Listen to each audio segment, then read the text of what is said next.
We have been speaking qualitatively about unlimited human wants relative to scarce or limited resources and the economics perspective of how to most efficiently address the burden of scarcity to maximize satisfaction of human wants.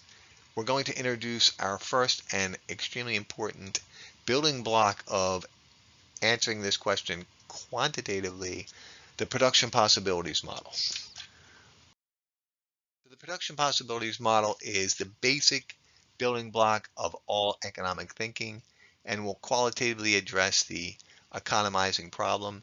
There are 4 lessons associated with this model, which we will emphasize throughout our study of the model.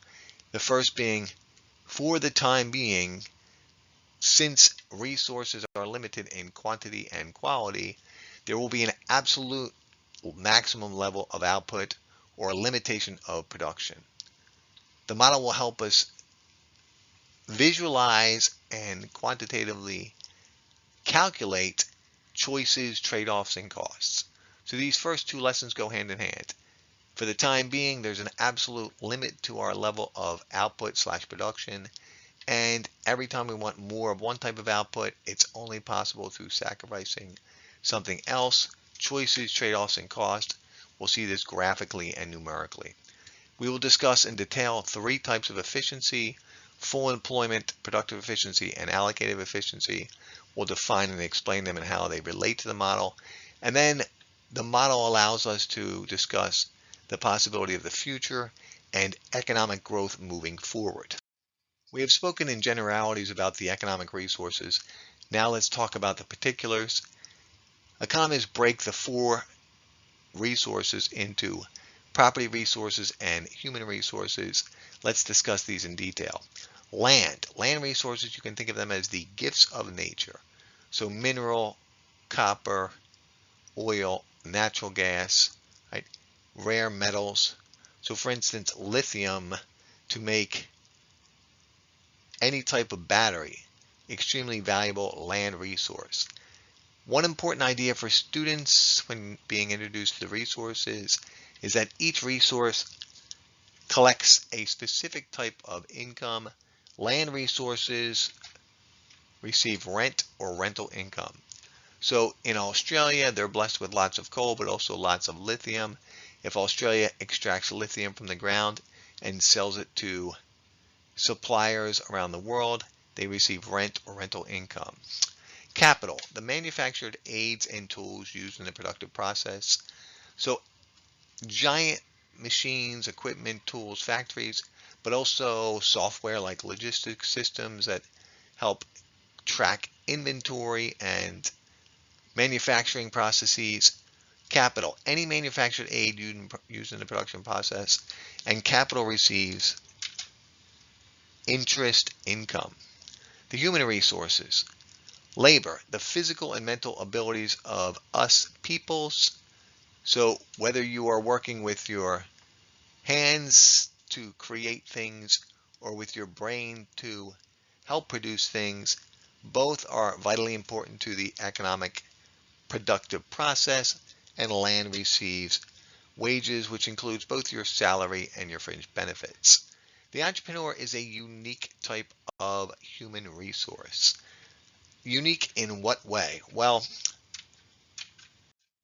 Jean-Baptiste Say, French economist, read Adam Smith, and kind of noticed that Adam did an excellent job of discussing markets, but didn't really go into any detail about who decides how the resources are allocated and what goods and services are ultimately produced. Adam Smith did talk about business owners and efficiency and competition, but as you can see through the word entrepreneur, it sounds French, Jean-Baptiste Say. So what are the unique characteristics of the entrepreneur? Well, they organize the land, capital, and labor into some type of productive activity. So they take initiative, they decide what to produce or how it should be produced, they innovate, and they make big decisions. One of the most important characteristics is the last one here about bearing risk. So for the entrepreneur, unlike land resources, which always receive the rent when put to use, or capital resources, which get their interest income, or me working as a professor getting some wages for my teaching efforts. The entrepreneur could succeed, meaning they receive profits, but they could also fail and suffer losses. So that's another unique characteristic about the entrepreneur. We need to examine and explain all four of the important economic lessons associated with the production possibilities model. But we will introduce a production possibilities curve and concentrate our learning efforts on the first two, limitations of production for the time being, given the fact that we have fixed resource and quantity and quality and fixed technology, and we will demonstrate graphically this important economic concept of choices, trade-offs, and costs. Let's examine and explain the first two lessons of the production possibilities model, limitations of economic production and choices, trade-offs, and costs, by introducing a production possibilities curve. What is being measured on our vertical axis and the horizontal axis of this production possibilities model? Vertical axis is labeled robots. Robots are capital goods, potential output of machines, equipment, tools, factories. Remember, capital goods are manufactured aids used in the production process. So the vertical axis measures potential output of capital goods. Capital goods satisfy economic wants indirectly and over time. The horizontal axis, labeled pizzas, that represents potential production of all consumer goods. Consumer goods and services satisfy economic wants directly and immediately. So society has an absolute limitation of production for the time being because, ding, resources are fixed, both in quantity and quality, and technology is fixed. At this present moment in time, we have a best methodology for producing goods and services, so the technology we can implement to produce goods and services is also fixed. So the black curve, A through E, represents potential economic production when the economy is firing on all cylinders. For the time being, we have an absolute limitation to the economic output which can be generated by society, and that is because of, for the time being, fixed resources in quantity and quality and fixed technology. Next, we will talk about choices, trade-offs, and costs, the second lesson associated with the production possibilities model. If society dedicated all of their land, capital, and labor to produce robots, capital goods, it would be producing at point A as an apple. If society produced just consumer goods, it would produce at point E as an elephant. So you can see that in between A and E, the curve represents potential combinations of these two types of outputs, and society has to make choices. Let's assume we start at point D as in dog.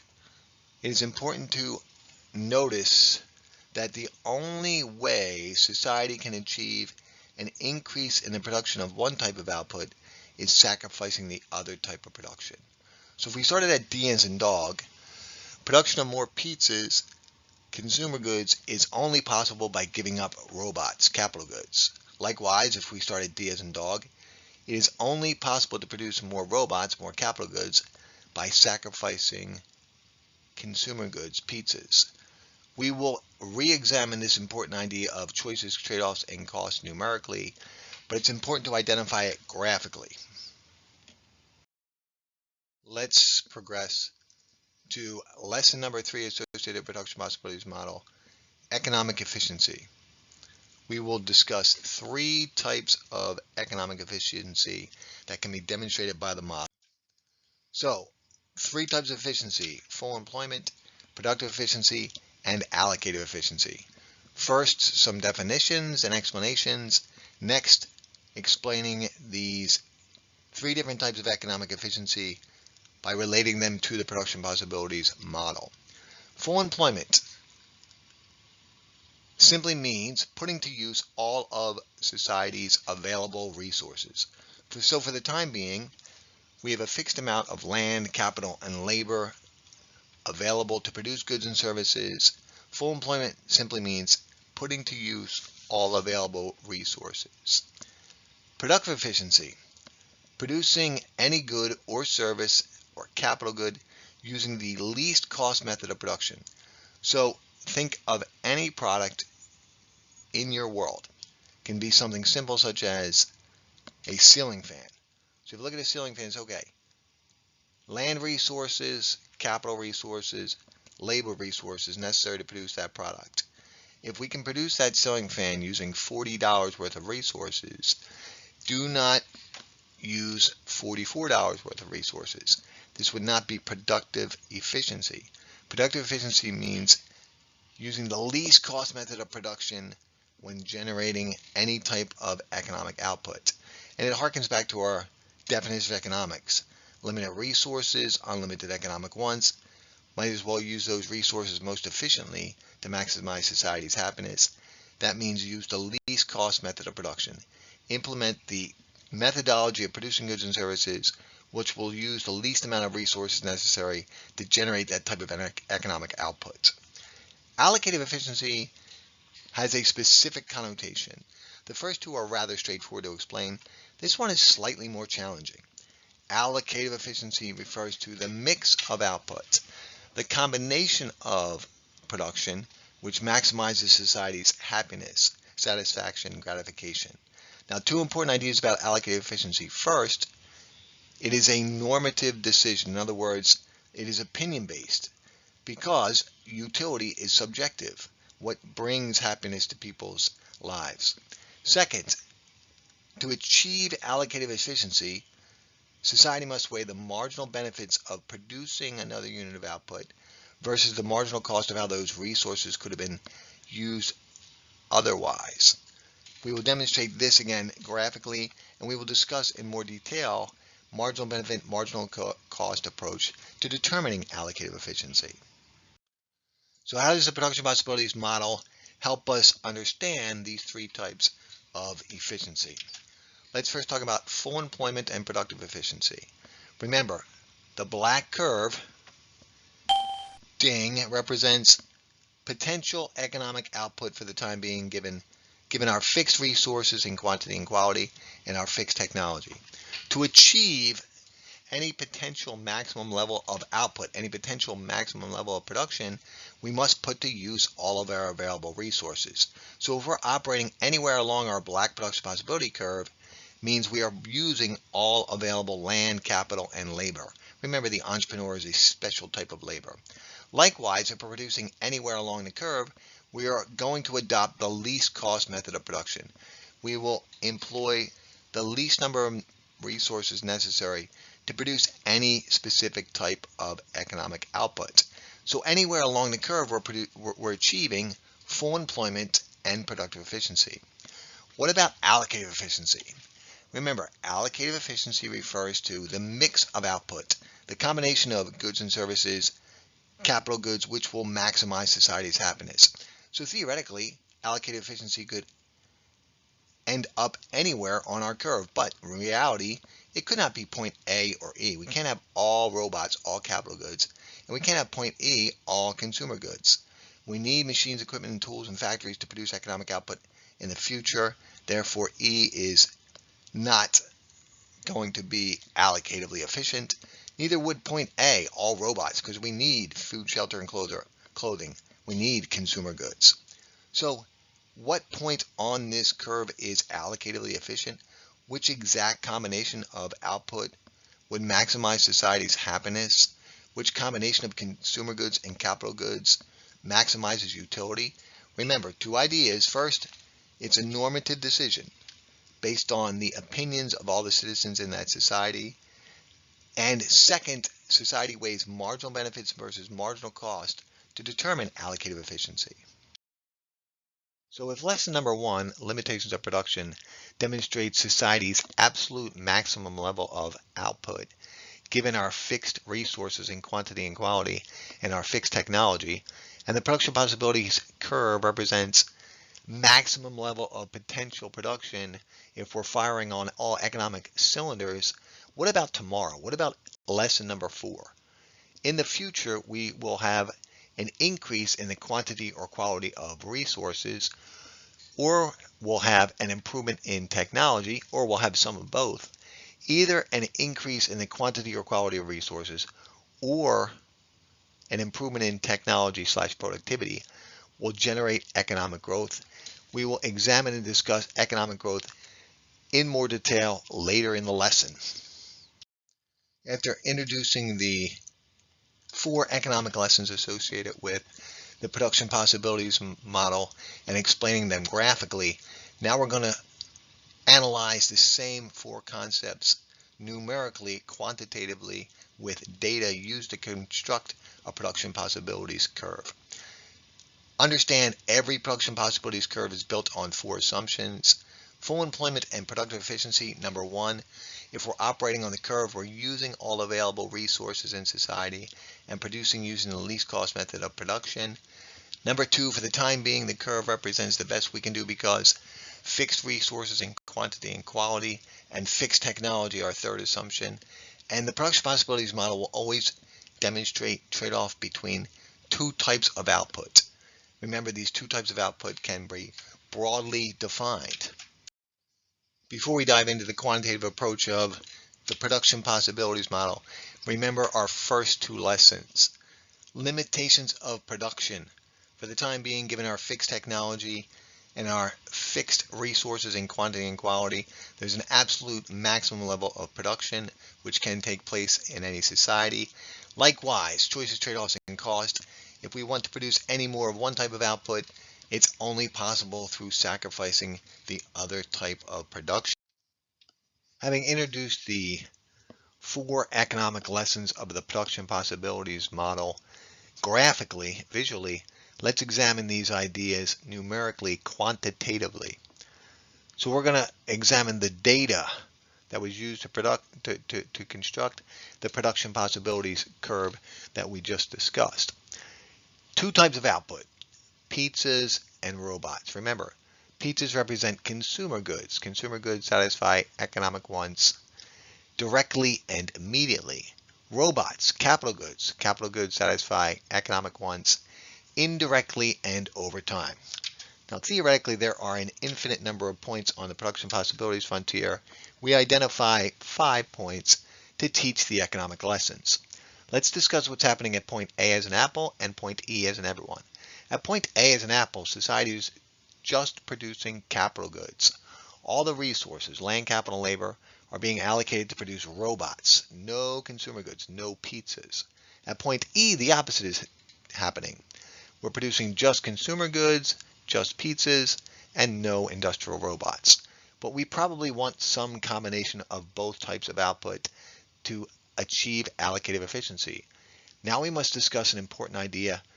We're going to quantify choices, trade-offs, and cost. We're going to calculate the opportunity cost of one type of output in terms of foregone production of the other type of good. So let's start at point A as an apple and say, okay, what is the opportunity cost of producing 1 pizza? If we shift some resources away from producing industrial robots and we use those resources to produce pizzas, how much does it cost society in terms of foregone level of capital good production? So if we move from A as an apple to B as in boy, you notice that pizza production goes from 0 to 1. But it costs society 1 robot. Industrial robot production, capital goods, falls by 1, from 10 to 9. So producing that first unit of pizzas costs society 1 robot. Let's make another marginal choice. What if we're at B as in boy and we say we want additional consumer goods?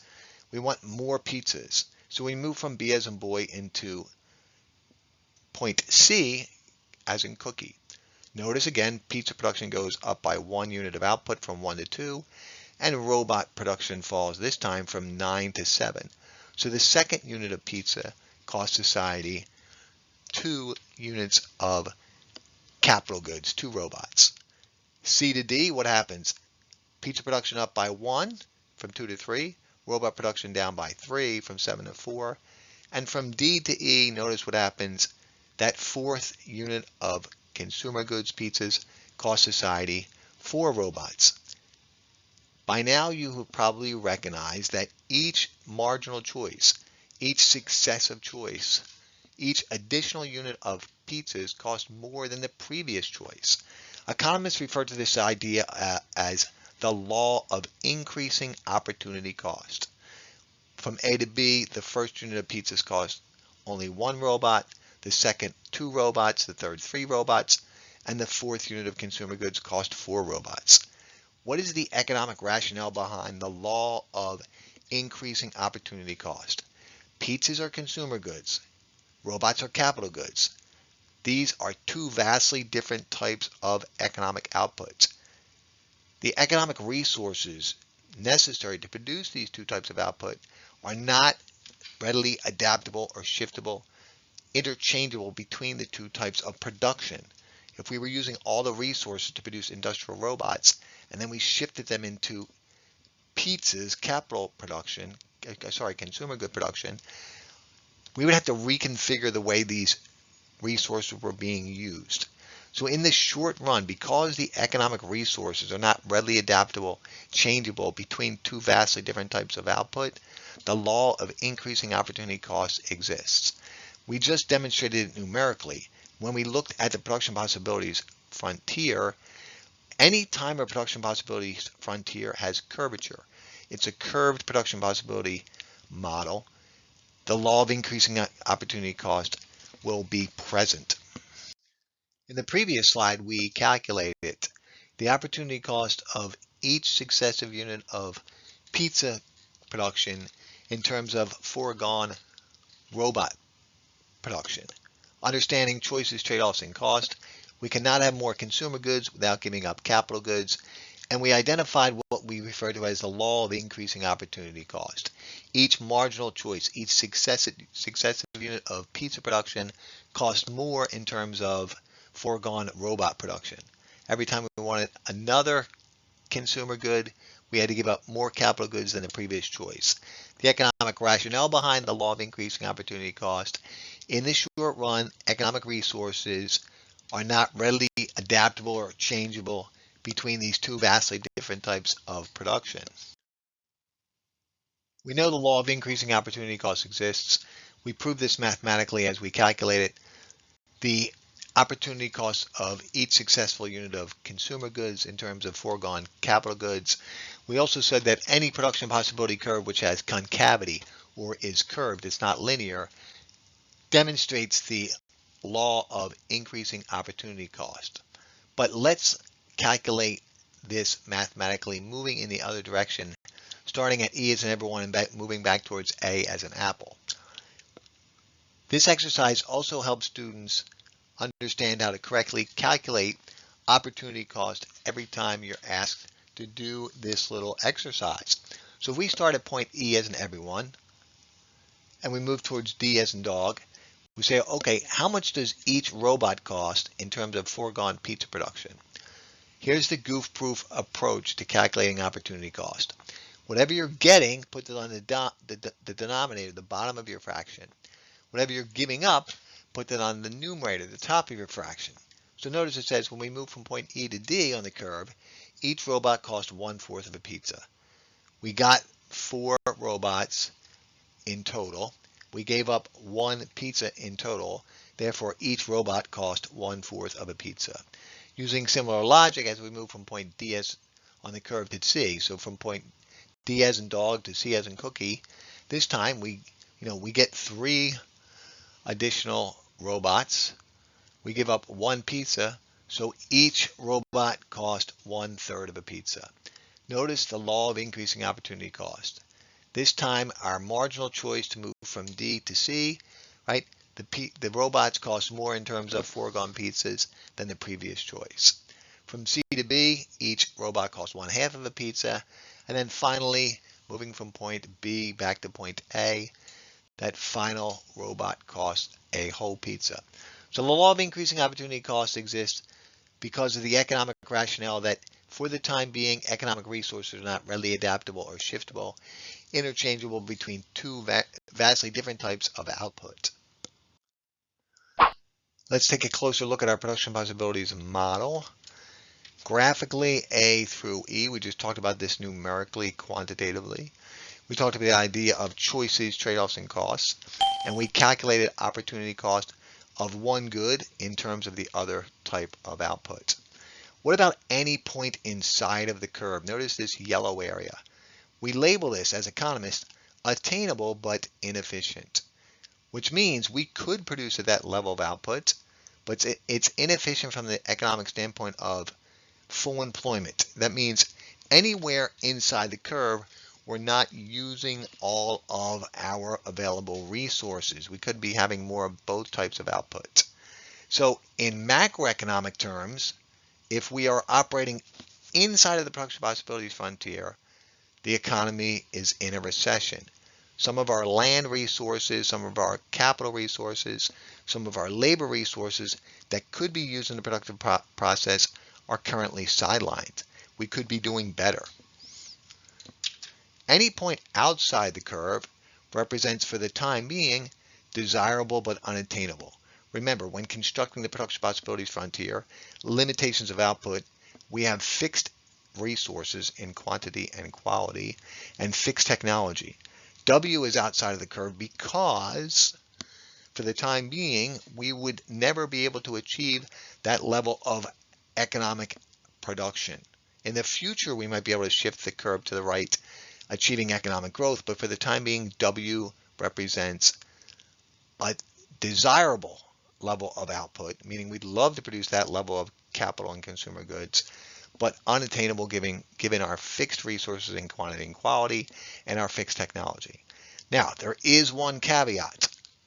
Through specialization in trade, if a nation takes its limited or scarce resources and produces product in which it enjoys what we call a comparative advantage, a country can escape the limitations of its domestic production possibilities frontier. More about that idea of specialization in trade in a later date of economic lessons, but for the time being, W is unattainable because fixed resources in quantity and quality, fixed technology. In the future, we hope to achieve economic growth, shifting the curve to the right through an increase in the quantity and quality of resources or an improvement in productivity technology. Any point inside the production possibilities curve represents attainable but inefficient. This level of production is possible given our fixed resources in quantity and quality and our fixed technology, but it's not efficient because we're not putting to work, we're not putting to use all of our available resources. We're not achieving full employment. There's land, capital, and labor resources sidelined. So what is the cost to society of an economic downturn? What is the cost if we are in a recession? Well, we could be producing more robots, more pizzas, or some of both, right? So the idea is that we should be operating somewhere along the curve. U is inefficient because we're not achieving a level of economic production that's capable given our fixed resources in quantity and quality and our fixed technology. We should be operating somewhere along the curve. So in terms of real life application of the production possibilities frontier, any point inside the curve represents foregone production and foregone consumption, which means a lower standard of living, means a larger burden of scarcity for society. So our production possibility frontier represents the best we can do for the time being. Limitations of production. We already discussed choices, trade-offs, and costs. But what combination of output maximizes society's happiness? Any point along the curve is attainable and efficient. But which combination of capital goods and consumer goods, which combination of robots and pizzas leads to maximum satisfaction of utility from the standpoint of society? In other words, which point on the curve is allocatively efficient? Remember, the definition or explanation of allocative efficiency, the mix of output which maximizes society's happiness utility. Now, if you look at this curve, you might say, well, point D, as in dog, represents a pretty equal distribution of outputs, almost 50-50% of our resources allocated towards capital goods and consumer goods. But remember, allocative efficiency is a normative decision. Society weighs the marginal benefits of additional units of consumption of one type of output versus the marginal cost of how resources necessary to produce that type of production could have been used otherwise. Allocative efficiency, the mix of output which maximizes society's happiness. The combination of consumer goods and capital goods which provides the highest level of utility for citizens within a country. How does a nation determine allocative efficiency? Marginal analysis. Society weighs the marginal benefits of consuming the next unit of one type of output versus the marginal cost of how those resources could have been used to produce the other type of production. So let's perform a marginal analysis on pizzas to demonstrate what level of output of consumer goods maximizes society's happiness. One important caveat here. These numbers were made up to demonstrate a point. So the exercise would be impossible without these numbers as a given. It would be impossible to look at a production possibilities frontier and determine marginal benefits and marginal cost because it's normative, it's subjective, it's based on people's opinions. So these numbers are merely made up for academic exercise learning purposes. All right. What are we measuring on each axis of our marginal analysis? On the horizontal axis, we're measuring quantity of pizzas. On the vertical axis, in dollar terms, we're measuring the marginal benefits and marginal cost. Let's look first at the marginal benefits curve, the downward sloping black marginal benefits curve. The marginal benefits curve demonstrates what's called the law of diminishing marginal utility. As human beings consume more of any good or service, each additional unit tends to yield less and less happiness, satisfaction. That's typical of most human experience. As you consume more of any good or service, it provides less and less utility than the previous unit. Just think about your own pizza consumption. When you're super crazy hungry, that first piece is delicious and yields a whole bunch of utility. The second one, still a decent level of utility, but not quite as much as the next one. That's typical human experience as we consume all goods and services. Therefore, the marginal benefits curve is downward sloping. Let's identify the marginal benefit of the first unit of pizza consumption. Notice quantity 1 coincides with $15, so a very high marginal benefit to begin with that first level of pizza consumption, that first level of consumer goods. And then marginal benefit declines with each successive unit of consumption because of diminishing marginal utility. So the second unit of pizza consumption only yields $10 worth of marginal benefit, and the third unit of pizza consumption, the third consumer good, only $5 of marginal utility, marginal benefit. Right? Now let's look at the upward sloping marginal cost curve. Why is the marginal cost curve upward sloping? Well, remember, we measure the cost of using resources against how those resources could have been used otherwise to produce the other type of outputs. So if we look and say, okay, these resources could be allocated towards consumer goods, pizzas, or towards capital goods, robots. In the beginning, there's lots of resources to be had. There's plentiful amount of land, capital, and labor. So the marginal cost of the first unit of pizza production is low. Right? Look at quantity 1, marginal cost only 5. As we allocate more resources towards pizza production, marginal costs begin to rise. Therefore, marginal cost of the second level of pizza production is $10, and the marginal cost of the third unit of consumer goods pizza production is $15.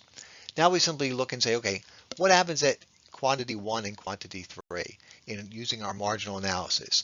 At quantity 1, marginal benefit exceeds marginal cost. Society is saying we should allocate more resources towards the production of this type of output, more land, capital, and labor towards pizzas, consumer goods. At quantity 3, the opposite is taking place. Marginal cost $15, marginal benefit 5. We've allocated too many resources towards the production of pizzas, too many consumer goods. So obviously here, X marks the spot. At 2 units of pizza production, we're allocating the perfect amount of resources towards consumer goods. Society has determined this is the level of output, this is the number of consumer goods which maximizes society's happiness. Any more, we're allocating too many resources towards pizzas, consumer goods. Any less, not enough. So according to this analysis, using marginal benefits, marginal cost, our subjective normative opinion based on the society and their preferences, we should allocate enough resources to produce 2 units of pizza's consumer goods.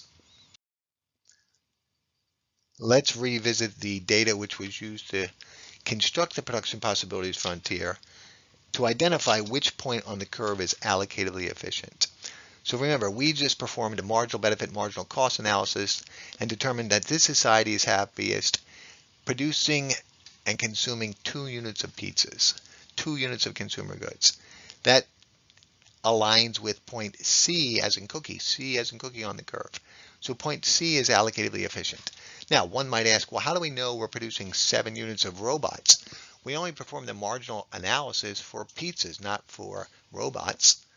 The answer is simple. Remember, society maximizes efficiency by using all available resources for the time being, achieving full employment. So whichever resources are not utilized, whichever land, capital, and resources are left over from after producing 2 units of pizzas will therefore be dedicated to producing robots.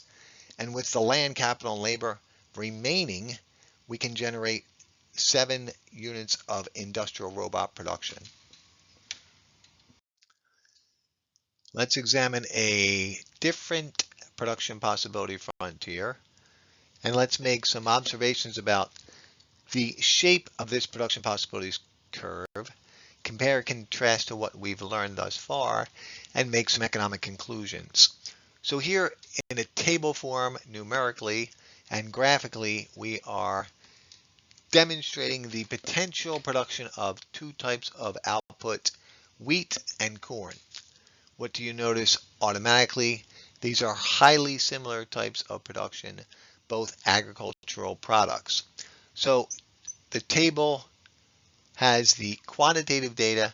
Down below, we graph this data so we can see visually on the vertical axis potential output of wheat production on the vertical axis and potential output of corn production on the horizontal axis. Let's assume this production possibility frontier represents potential output for 1 month. The first thing we observe is this is a straight or linear production possibility frontier. So unlike the pizza robot world, unlike the consumer good, capital good world, in this example, both types of output are agricultural production. Therefore, we assume that the resources are readily adaptable, shiftable, interchangeable between these 2 types of output. Hence, a linear production possibility frontier, constant cost along the curve. That's the most important observation you should make immediately. Now, challenge yourself. The answers will be given on the next slide, but calculate the opportunity cost of the next bushel of corn in terms of foregone wheat, and likewise determine what is the opportunity cost of the next bushel of wheat in terms of foregone corn. Give you a hint, remember the idea of constant costs along the curve. How did you perform in your attempt to calculate the opportunity cost of wheat in terms of foregone corn, and vice versa? What is the opportunity cost of corn in terms of foregone wheat?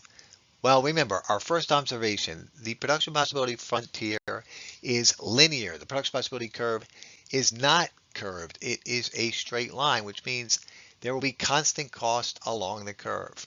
Why? Because the economic resources to produce these 2 similar types of output, agricultural production, are readily interchangeable, adaptable. So the land, capital, and labor can be used equally efficient at both types of output. So therefore, the opportunity cost of one good in terms of the other remains constant along the curve, the production possibility frontier.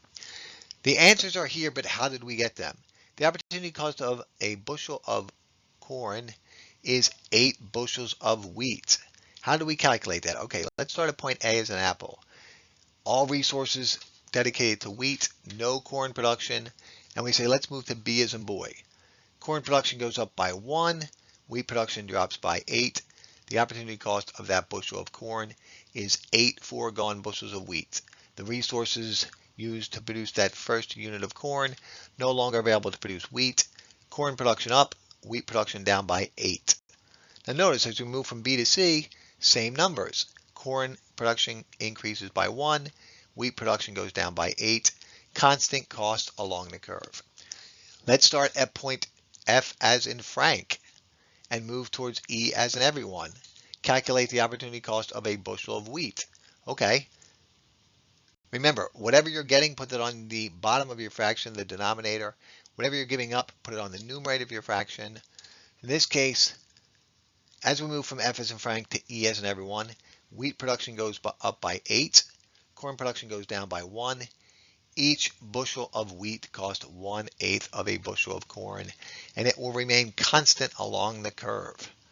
Now, little trick of the trade, if the production possibility frontier is linear, after you've calculated the opportunity cost of one type of production, all you have to do is invert the fraction to get the opportunity cost of the other type of output. So in this case, the opportunity cost of a bushel of corn is 8 bushels of wheat. Therefore, by default, the opportunity cost of a bushel of wheat will be 1/8 of a bushel of corn. Most importantly, remember the economic rationale behind constant costs. If a production possibility frontier is linear, constant cost along the curve because the economic resources to produce these two types of output are highly adaptable, interchangeable between both types of production. The fourth economic lesson of the production possibilities model, economic growth. The production possibility frontier represents the best society can do for the time being, the absolute maximum level of output given our fixed resources in quantity and quality and our fixed technology. But in the future, society will gain the ability to shift the production possibilities frontier, shift the curve to the right. Any rightward shift represents economic growth, which means more output. Now, why is economic growth desirable? Economic growth lessens the burden of scarcity. Economic growth increases the standard of living for citizens in a nation. Economic growth is one of the most important of the 8 economic goals. So shifting the production possibility frontier to the right, definitely a highly valued goal for society. So there are 2 sources of economic growth. One, an increase in the quantity or quality of resources. In the 1970s, the idea of drilling for natural gas and oil in shale was introduced, but not until 2008 was directional drilling and fracking perfected to seriously reduce the cost of extracting these natural resources. So in 2008, the United States had a boom in increased land resources, both natural gas and oil. That increase in the quantity of resources shifted the production possibilities frontier for the whole U.S. economy to the right. Technological advances and productivity. Now, notice this one is in green. So roughly 1/3 of all economic growth is generated from the first of these 2 growth drivers. Increases in the quantity or quality of resources generates about 1/3 of economic growth, but increases in productivity / increase in technological advancements, technology generates the lion's share, the bulk of economic growth, about 67%.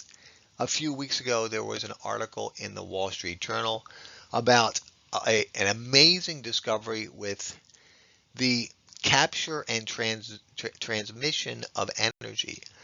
I'm not an electrical engineer, but the article explained that it's difficult to capture and store solar and wind energy.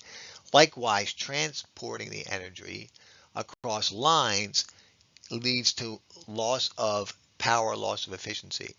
But technological advancements are going to seriously reduce those inefficiencies, which will generate all kinds of economic growth because we'll be able to both store energy and transmit energy far more efficiently, which means the cost of energy should come down, and this will generate all kinds of economic growth.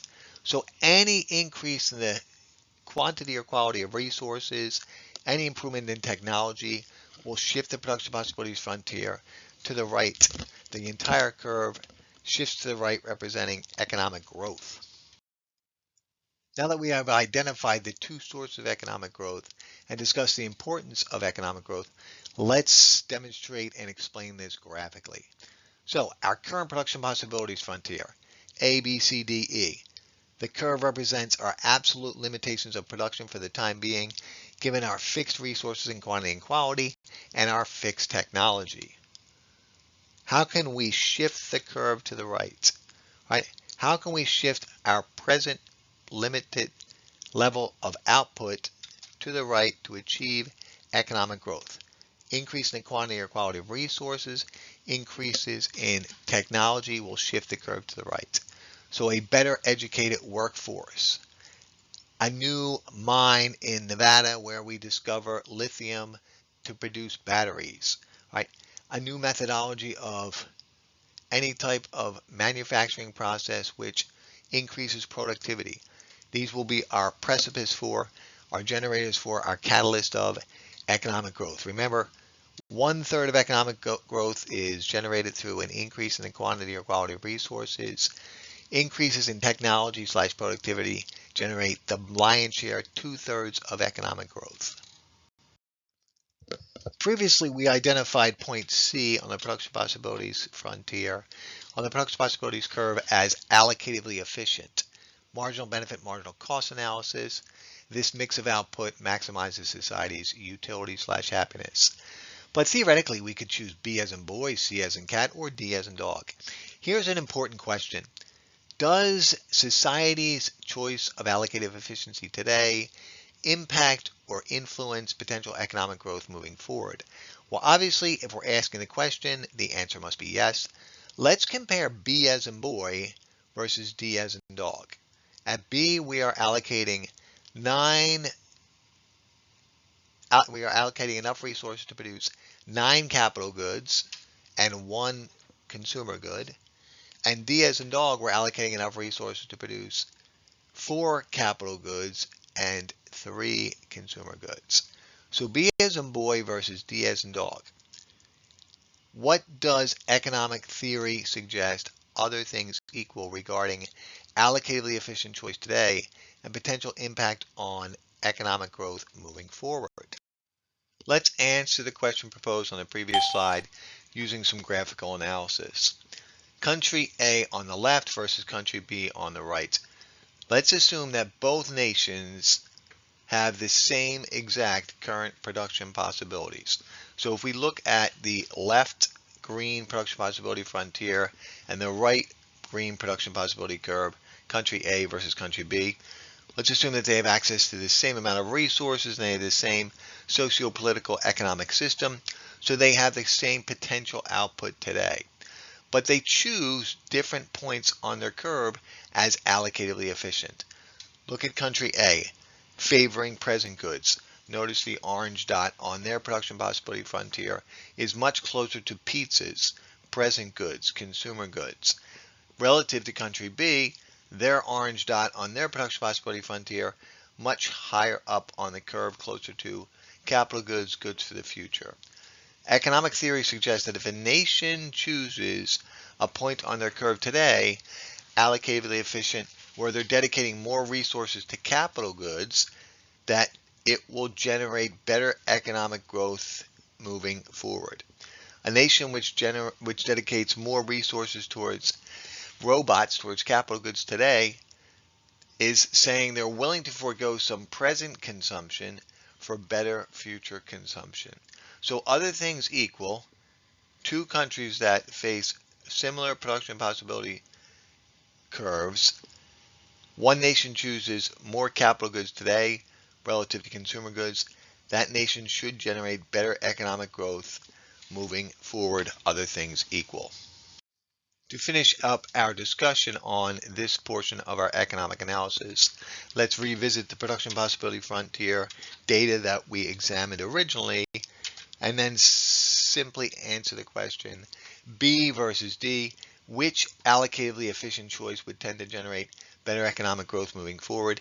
If you look at B relative to D, at B, society is allocating enough resources to produce 9 units of robots, capital goods.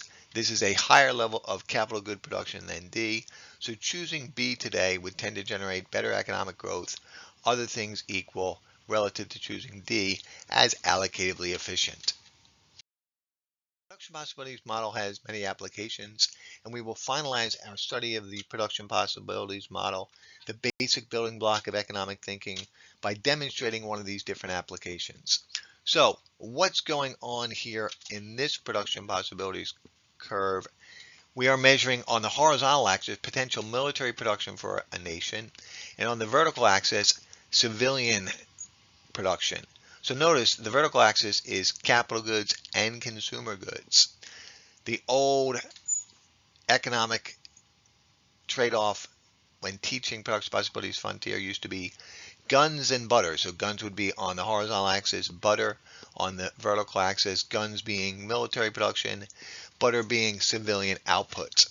So what's going on at point A versus point B? At point A, society is allocating all land capital and labor into civilian production. No guns and tanks and bombs and planes and drones. No nuclear submarines. No military output. At point B, the opposite is occurring. At point B, we're not producing any consumer goods or any capital goods. Let's look at point X on the curve. 50-50 split. So half of the country's resources are dedicated to civilian output and half towards military production. Now, ask yourself a question, maybe pause the video for a moment. If you were to place a point on this curve, and we'll label it R for what's really going on in the world, what's really going on in the U.S. economy, what percentage of our total U.S. economic output is military production? So if you think that 90% of the economy is military production, you would put R real close to point B as in boy. If you think barely any of the nation's resources are allocated towards military output, you would put R much closer to A as in apple. So think to yourself for a moment, what percentage of the U.S. economy is military production, and then where would we place that on our curve? How did you answer the question? What percentage of total U.S. GDP is military output? This chart will demonstrate two important economic lessons. Today, in 2023, total military spending represents a minor fraction of U.S. GDP. U.S. military output is 3.2% of the entire economy. So the land, capital, labor, entrepreneurability dedicated to military output is a fraction of our economic production. The total economic production in the United States is $23 trillion. U.S. military spending is $900 billion. That works out to be 3.2% of GDP. Notice the military output as a total share of GDP over time. What percentage of military spending is total U.S. GDP? Even during World War II, military output only represented 40% of the economy. There's an important economic lesson there. We need food, shelter, and clothing. So even when we were operating military installations to produce guns and tanks and bombs, even when that manufacturing was taking place 24/7, 365, keeping factories open to produce the military hardware to wage war against Japan and Germany, we still only had 40% of military output as a percentage of GDP. You can see that during the Korean buildup, the Korean War buildup, and the Vietnam War buildup, and the Reagan War buildup to offset Soviet spending on nuclear output and to bankrupt the Soviet Union, that military spending as a percentage of GDP increased, but it has been decreasing steadily over time. The second lesson is that Most U.S. citizens are ignorant to these facts. That is why it is important to take economic classes and to become a more informed citizen. Economic knowledge is powerful. The final lesson of this video is the circular flow model. In this video, we will explain the flow of income and consumption, revenue and cost, aka money throughout the economy, and the physical flow of inputs, aka resources, which are then transformed into goods and services. So we can either follow around the black outer ring, which is the financial flow of money through the economy, or the orange inner ring, which is the physical flow of resources, which then become goods and services. In this simplified circular flow model, there are two participants. For the time being, we are ignoring big G, government. So on the right, we have households, aka individuals, people like you and me. On the left, we have businesses. And there are two types of markets. Up top, we have the resource market. Down bottom, we have the product markets. So let's look up top first. Land, capital, labor, and the entrepreneur. Remember, in a system of capitalism, we have private ownership of economic resources. So in the resource market, the buyers are businesses and the sellers are households. Households ultimately own all the economic resources. Obviously, we own the fruits of our own labor, but people also own, either directly or indirectly, companies, directly through individuals who actually own land and capital through a firm, and indirectly through stock ownership. So let's evaluate the resource market a little more closely. Households bring resources to the resource market.